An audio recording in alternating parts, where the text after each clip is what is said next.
Assalamualaikum warahmatullahi wabarakatuh. Perkenalkan, nama saya Rauda Zahra Tunuria dengan NIM C1C08112005. Nah, pada kesempatan kali ini saya akan mempresentasikan materi akuntansi keperlakuan dengan judul Pengantar Akuntansi Keperlakuan. Sebelum saya menjelaskan lebih lanjut mengenai materi pengantar akuntansi keperlakuan, saya akan memaparkan pokok pembahasan dari materi ini. Materi ini terdiri dari yang pertama yaitu pengertian akuntansi keperlakuan. Lalu yang kedua yaitu ruang lingkup dan dimensi akuntansi keperlakuan dari studi yang terkait dengan akuntansi keperlakuan. Lalu yang ketiga yaitu aplikasi akuntansi keperlakuan, dan materi yang terakhir yaitu perkembangan sejarah akuntansi keperlakuan. Selanjutnya yaitu apa itu akuntansi keperlakuan? Akuntansi keperlakuan merupakan bagian dari disiplin ilmu akuntansi yang mengkaji hubungan antara perilaku manusia dan sistem akuntansi, serta dimensi keperlakuan organisasi di mana manusia dan sistem akuntansi itu ada dan diakui. Lalu, akuntansi keperlakuan adalah studi tentang perilaku akuntan maupun non-akuntan yang dipengaruhi oleh fungsi-fungsi akuntansi dan pelaporan.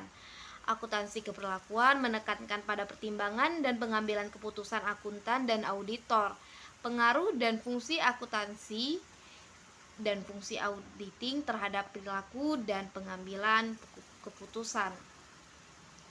Selanjutnya yaitu ruang lingkup dan dimensi akuntansi keperlakuan dari studi yang terkait dengan ilmu akuntansi. Ruang lingkup akuntansi keperlakuan sangat luas, termasuk aplikasi ilmu perilaku terhadap sistem informasi akuntansi, studi reaksi manusia terhadap format dan isi laporan keuangan, cara informasi diproses untuk membantu dalam proses pengambilan keputusan. Ruang lingkup akuntansi keperlakuan yang pertama yaitu pengaruh antara perilaku manusia terhadap desain, konstruksi, dan penggunaan sistem akuntansi, yaitu bagaimana sikap dan filosofi manajemen mempengaruhi sifat dasar pengendalian akuntansi dalam suatu organisasi. Lalu yang kedua yaitu pengaruh sistem akuntansi terhadap perilaku manusia, yaitu bagaimana sistem akuntansi mampu untuk mempengaruhi kinerja, motivasi, produktivitas, pengambilan keputusan, kepuasan kerja, dan kerjasama. Lalu yang ketiga yaitu metode untuk menjelaskan dan memprediksi perilaku manusia dan strategi untuk mengubahnya, yang berarti bagaimana sistem akuntansi dapat digunakan untuk mempengaruhi perilaku manusia. Lalu selanjutnya dimensi akuntansi keperilakuan. Dimensi akuntansi keperlakuan berkaitan dengan perilaku manusia dan juga dengan desain, konstruksi, serta penggunaan suatu sistem informasi akuntansi yang efisien. Akuntansi keperilakuan mempertimbangkan hubungan antara perilaku manusia dan sistem akuntansi yang mencerminkan dimensi sosial dan budaya manusia dalam organisasi. Nah, dalam akuntansi keperilakuan, riset harus berkaitan dengan perilaku manusia, dan riset harus ilmiah dan ada usaha sistematis untuk menggambarkan, menghubungkan, menjelaskan, dan memprediksi perilaku. Selanjutnya, lingkup dan ilmu keperilakuan. Ilmu keperilakuan mencakup bidang riset manapun, baik melalui metode eksperimen maupun observasi perilaku manusia dari segi fisikal dan lingkungan sosial. Kriteria lingkup ilmu akuntansi keperilakuan adalah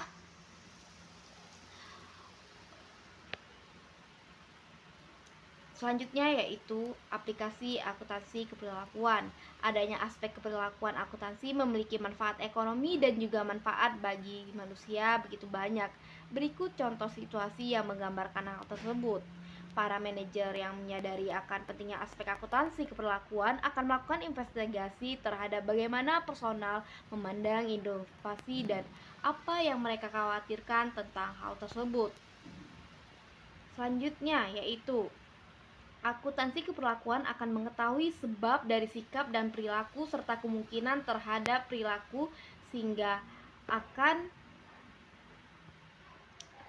akan menyarankan strategi untuk mengubah perilaku yang lebih cocok dengan fungsi organisasi. Jika ditentukan bahwa sikap dan perilaku karyawan memiliki tanggung jawab terhadap masalah anggaran, perusahaan akan menginvestasi aspek perilaku yang sesuai, pernyataan tentang bagaimana personal atau karyawan bersikap selama proses pembuatan anggaran, bagaimana karyawan merasa memiliki peranan dan tujuan individu dalam hubungannya dengan tujuan organisasi. Akuntansi keberlakuan akan mengetahui sebab dari sikap dan perilaku serta kemungkinan terhadap perilaku sehingga akan dapat menyarankan strategi untuk mengubah perilaku akan lebih cocok dengan fungsi organisasi. Tujuan dari akuntansi keperlakuan.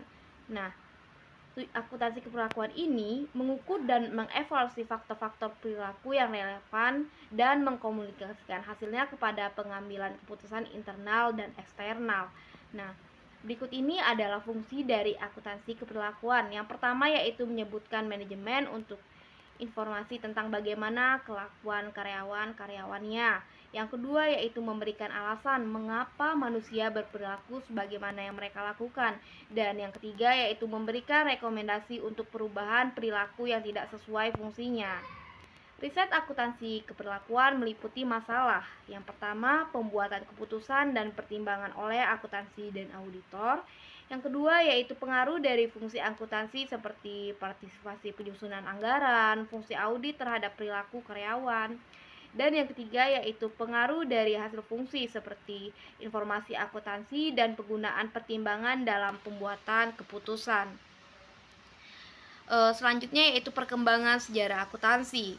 Controllership Foundation of America pada tahun 1900 mensponsori suatu riset untuk menyelidiki dampak anggaran terhadap manusia. Sejumlah penjelasan dan kesimpulan dari hasil riset mengenai perangkap keperilakuan pada anggaran dan pembuatan anggaran dalam banyak pemikiran masih bersifat sementara dan oleh karena itu perlu disempurnakan. Nah, pengaruh anggaran motivasional dengan menggunakan suatu eksperimen analog menurut CD tahun 1960, sedangkan menurut Benstoll tahun 1963 dan Sursil dan Cooper pada tahun 1965 yang mengatakan bahwa akuntansi keperlakuan yang memfokuskan pada akuntansi manajerial dan pengaruh fungsi akuntansi pada perilaku.